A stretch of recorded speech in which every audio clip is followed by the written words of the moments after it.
Hello everyone.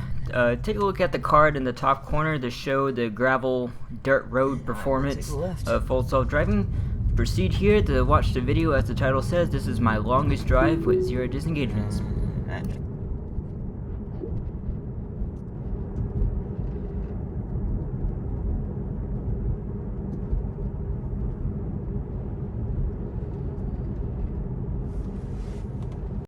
Hey everyone, I accidentally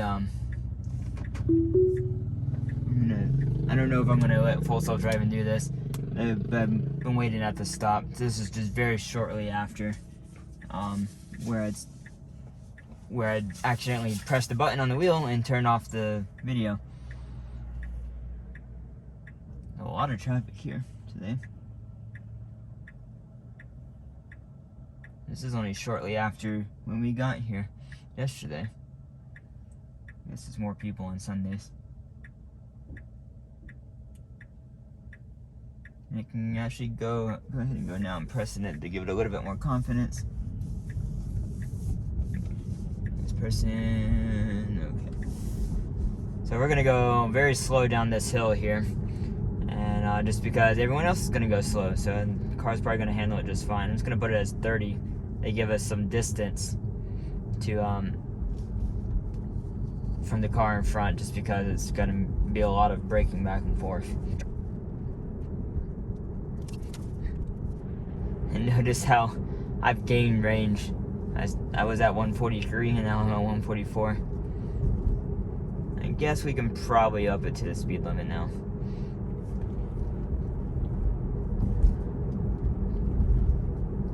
Let's see if it catches up to the car behind. I'm gonna give it a little bit more confidence around these corners.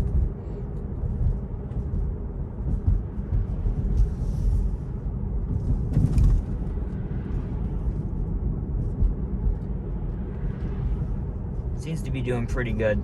It's 35 going down the mountain, it's 55 going up. So it's clearly someone else that made the speed limits on this road. Found it to be a fun road to drive up to.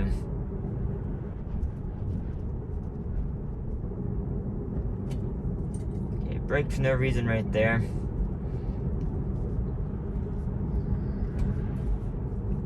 Just press and accelerate to keep confidence up. It braked for that car thinking it was on my side of the road for some reason.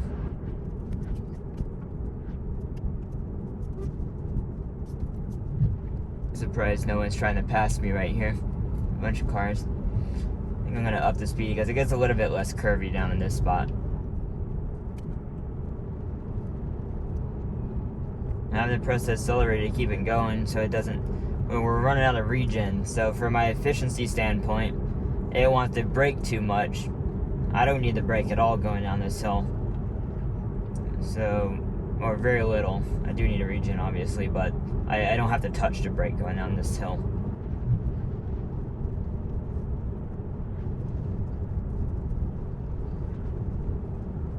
Okay, speed limit goes to 55 in this section, whether or not that sign says 35. It's a truck speed limit sign.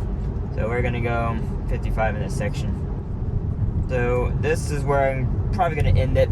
Not really too much additional curvy stuff around this area. I'm going to come back when we get to Marion, and then I'm going to come back when we get to Old Fort, and when we're getting on the highway from there. And then we'll show us getting off the highway and show some of that stuff as well. We are about to be back at Marion, about to take a right turn here and go through a few stoplights and few, city light scenarios. I've not had a single disengagement since I got off the gravel road. I think that's where we're gonna count the disengagements, just because the gravel road is just unfair at this point. To be honest, it's just not made for a road like that yet. It's gonna be a long time, in my opinion, before that type of road is able to be driven with this type of car. Now the Cybertruck might just be able to just fly through that road, obviously, but with its crazy suspension, it might just go. We'll see. Awesome note thing is, look, I've gone 41 minutes. I got 39 watt-hours per mile. I went 17.4 miles with 0 watt-hours per mile because of going down the mountain. It's kind of crazy.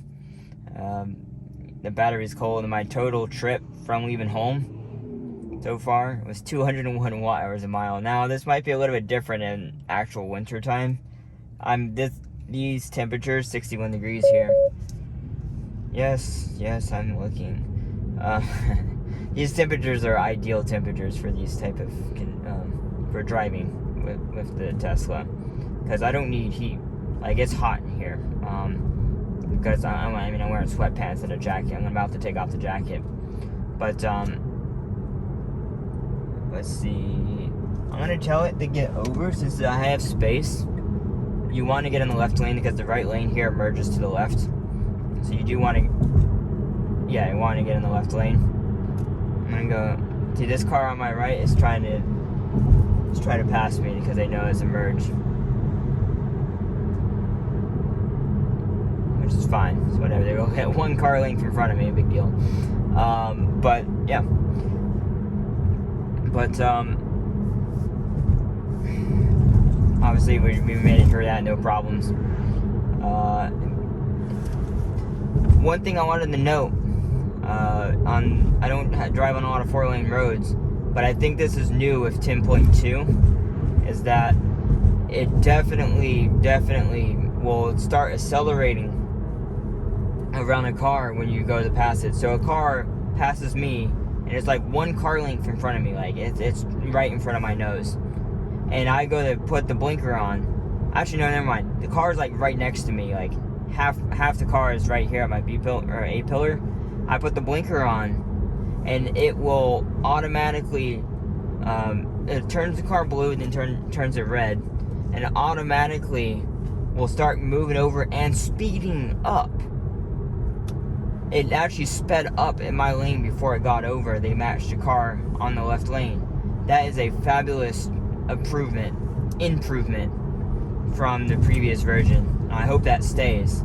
I love that, because you're supposed to gain speed up as you pass to go with the flow of traffic. And yeah, so you're just not holding that traffic behind you when you're trying to get over. So I hope that behavior stays. I guess we'll go through here, and then I will bring you back once you're in Old Fort. Hey everyone, we're about to get into Old Fort here. No intervention, no disengagements all the way up to this point. It's just a 2-lane road. I will say that this road, I think I had some on the first section of this. It goes up to 55, and it's a fairly curvy kind of back road. And 55 is actually quite fast for most people, so usually you get stuck behind someone going 45, 50. And the car actually was able to maintain 50 to 55 mile an hour pretty good. I still wish it would go 55, though. To be fair, I think the speed it was going was actually pretty adequate for most people. I would personally just have it go 55 to 60, but that's just me. I'm comfortable going around curves at higher speed. Let's see how it does going in the Old Fort. I'm going to manually slow down the speed beforehand. It doesn't slow the speed down soon enough, and there is often a cop car up here. So I don't want to go any faster than 40 in this area. It actually needs to go slower than that, because it goes down to, I think it goes down to 25 in here. Maybe it's 30. We'll see here in a sec.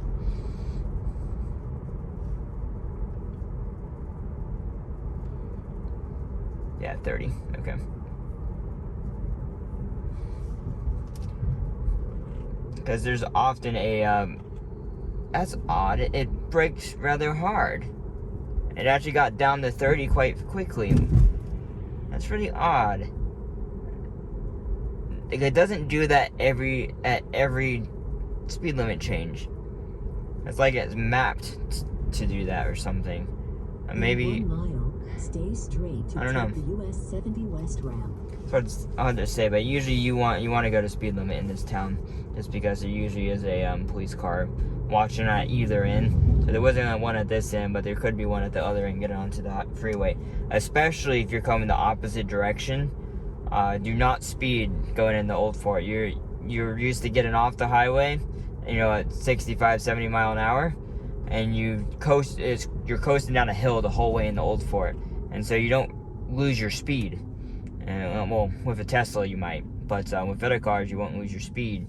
And so it's very easy to speed going in and going down to Old Fort. I could go from the top of the mountain on 40 all the way into Old Fort without using a drop of gas in my old car. It would just coast the entire way to right here, and then I would have to use the accelerator. So we're probably finally go ahead and up the speed right here. The police usually sit right past this sign right here. Sit on the right in this spot right here. That this SUV could be one, but probably not. But right in this area is where the police usually sit. And we'll see how it gets onto the highway here. This is a kind of an odd way. I don't know if it dead ends. I think it dead ends. And goes straight to the highway. So we'll see how it float us back down. How it gets onto there. And for no reason, yeah, it goes straight into the freeway here. So let's see if it kind of ups the speed automatically.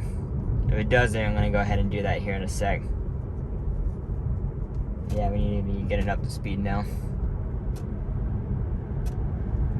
I don't know where it's supposed to change the speed, but it should not be going 35 at this point. I'm glad it's upping the speed quickly. Let's see if it's going to automatically get over. Actually, it's probably not because this lane doesn't end. We do want to go ahead and get over, though, into this middle lane. Whoa, why did it go down to 35 on the highway? I don't know if this is going to fix that. That's a problem. That's never done that before, I don't believe. Actually, maybe I've never used full self-driving on this. No, I did it once. I didn't do it last time, I don't think. But yeah, it should not do that. That's a problem. It should not be going back down to 35 as soon as you get onto the highway. Again, that's a mapping issue. That causes a lot of issues around here. You would think the freeway would be properly mapped, but no, it doesn't. So yeah, that's an issue. So not too exciting going up the mountain here. The car handles it fantastic. It hasn't had an issue since 2018 when I first got the car. It could do the curves, but it needed a few more months of refinement, and then it was doing the curves just fine. And ever since, I've never had issues, and now it's just flawlessly goes around the curves at speed, full speed up the mountain. It doesn't have a problem. So I'll see you back once we're in Nashville. Hey everyone, we're about to get off the exit here at Sweeten Creek. Fortunately, it actually navigated itself this way versus taking 26. This is my preferred way to get home to my parents, just because 1, it's more efficient, 2, it's only like 1 minute slower, 3, I really do not like that section of 26. It needs to slow down sooner here, because yeah, I'm actually not going to change lanes. Though that might be a bad idea. The only reason it was going to change lanes because it met up with this traffic here. Yeah, see, we're not going to make it anyway, even if we were in the right lane. See, like, incredible efficiency. This is the rear-wheel drive long-range Model 3 right here. Kind of odd, that person that's right there. The cone is actually behind him in real life, but it says the person's behind the cone. It's kind of odd. Must be texting up ahead. Yeah, that orange car, I don't know if it was a taxi or what, but they were holding up traffic on the highway as well. I guess it's okay to be in this lane. Maybe it's because that traffic over there was being slow.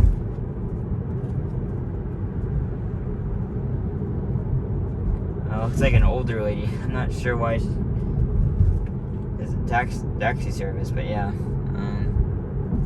Probably not. Probably one of the more chill taxis you could drive, I would guess. I'm just gonna ride up a little bit up this road. There's a few lights to go through. There's actually one. I'm gonna leave it in this lane and see how it performs. Further up ahead, right. Not sure where it is on this map, probably right in here. This lane ends and it goes to a 2-lane road, and so this merges over. I want to see how the car does it. Okay, so it's gonna change lanes, I suppose, early, right after this light up here is where it merges over. So maybe the map data, it sees that map data and it's like, okay, we're gonna get over. Now, if it gets over again, I'm gonna cancel it. It shouldn't do that. This was a good lane change here. It should go ahead and get over in the left lane. I wish it can't tell that there's a red light up ahead. It sees that there is a light, but it couldn't tell what color it was. And it should be able to see that further back, in my opinion. Curious if so if I took a snapshot and reviewed that footage from further back, and if I could tell that was a red light from far back, the AI will be as well eventually once it gets good enough. The resolution on those cameras should be good enough to detect far back that it is a red light. See if it gets us through this light. Okay.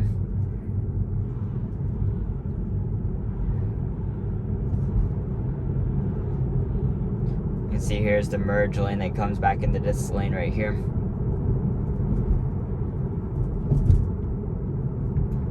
Obviously no problems. It did the lane change at an appropriate time and got in this lane, and now we're just kind of stuck up in traffic. Probably a lot of people detouring I-26 to go on this road. But I will bring you back, I guess, at the intersection. Well, actually, no, we're gonna stay in here. Let's time lapse it.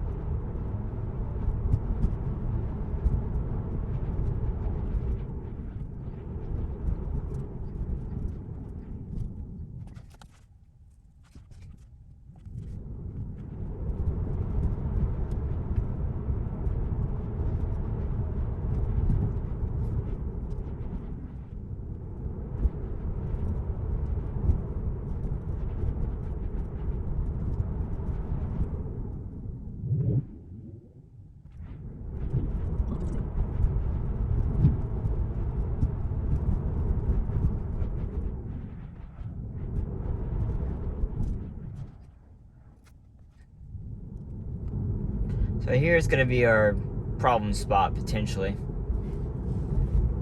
It should also not be accelerating right here. Now turn left onto Hendersonville Road. Why is this car got in the wrong lane? Excellent.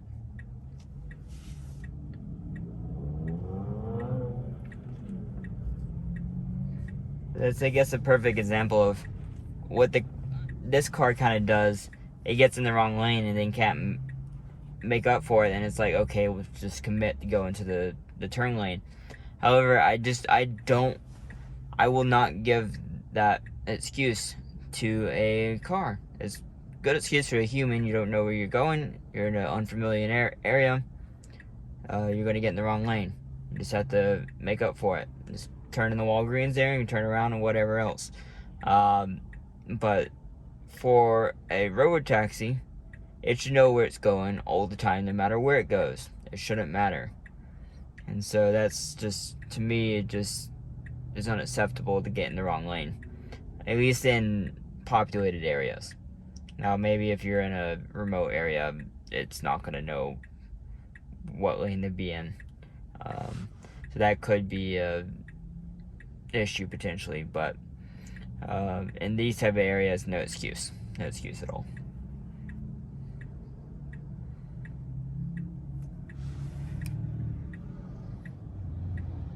It's kind of amazing how much traffic it can see.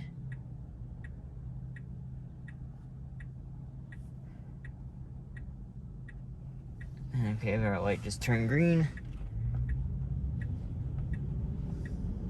Fortunately, we do have a dotted line for it to follow as well.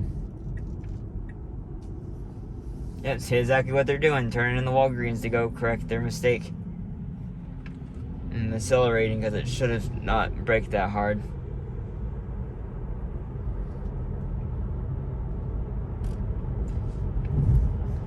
Since this drive has been 0 disengagements so far, since off the dirt road there, I'm going to just record the rest of it.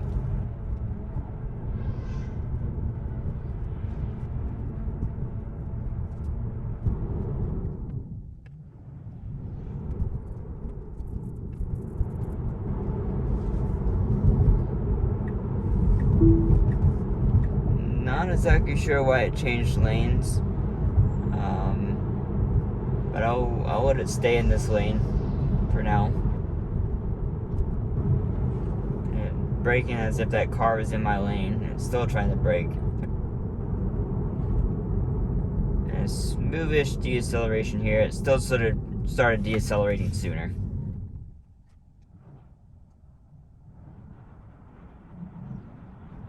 Okay, it should be accelerating a little bit sooner than that.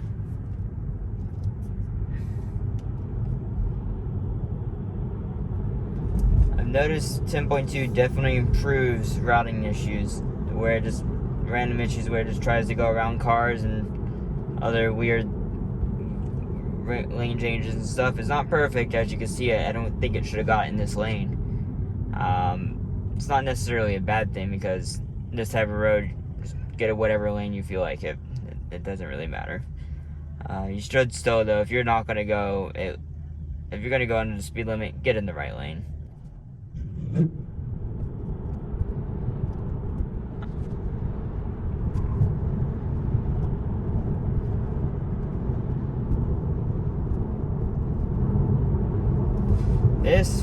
This is a close yellow light. I'm kind of glad I went through it, to be honest. That was could have gone either way. It would have had to brake hard, or it just would have gone through the yellow light. So that was definitely a kind of a either or situation.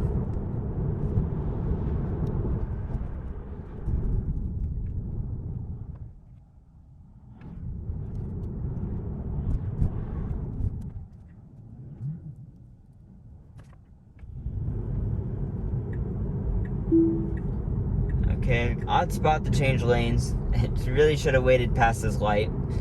I'll leave it in this lane, as long as it stays in this lane, because we're turning right up here. It needs to stay in this lane. Previous versions would just get back over in the left lane again when it shouldn't. My preference is to stay in the left lane until we're through this section. Oftentimes cars will turn off into the Bojangles here, or into the gas station, and then you get stuck behind them, slowing down, and have to speed back up. So my preference is to stay in the left lane until we get past this light.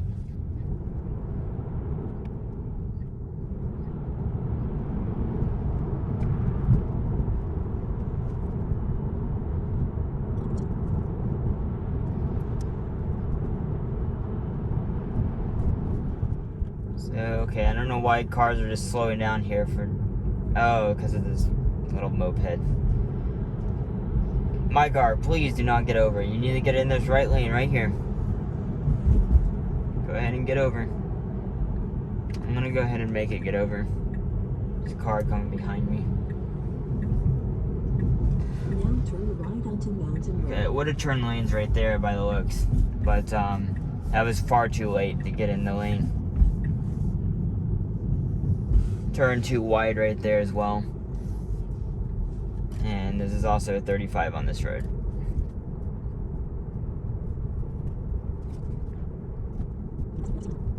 Slowing down too much right here.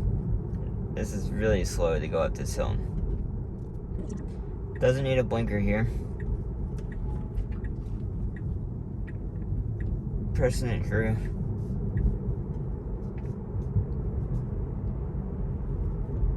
I remember having autopilot on this road. It would never make that turn.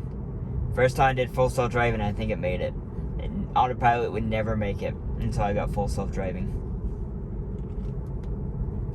There's only one spot left, I think, where it's gonna potentially fail.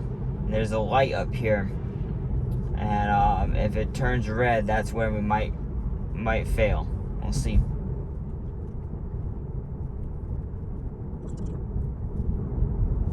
So this light's red right here. It has ran this light in the past.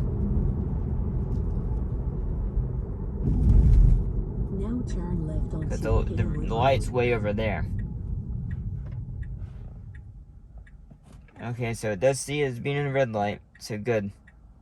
I reported this several times that through various versions that did run this light, so it looks to be fixed now. It's a little bit. Wrong side of the road. Okay. That people were wondering what's going on, but obviously I was trying to get it to go. This is the last section. I have to make one more turn. We got a 0 disengagement drive for over like 70 miles, almost 2 hours. That is a new record for me for sure. Right where this car goes. Now turn right onto Long John Drive. Okay, everyone, that nails the end of our test route. That is 72 miles, 1 hour and 51 minutes with 0 disengagements. That's, well, okay, maybe it's 70 miles. I'll have to count. We're taking off the gravel road at the very beginning, the dirt road at the beginning. That's the longest drive I've ever been on with 0 disengagements.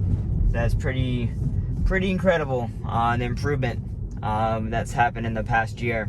That not even close would have happened in a year ago. Well, a little bit less than a year. But yeah, this corner up here is probably going to fail, but this is, again, not part of our test route. If you have questions for me, feel free to give me an update in the comments below, and I will see you on the next video.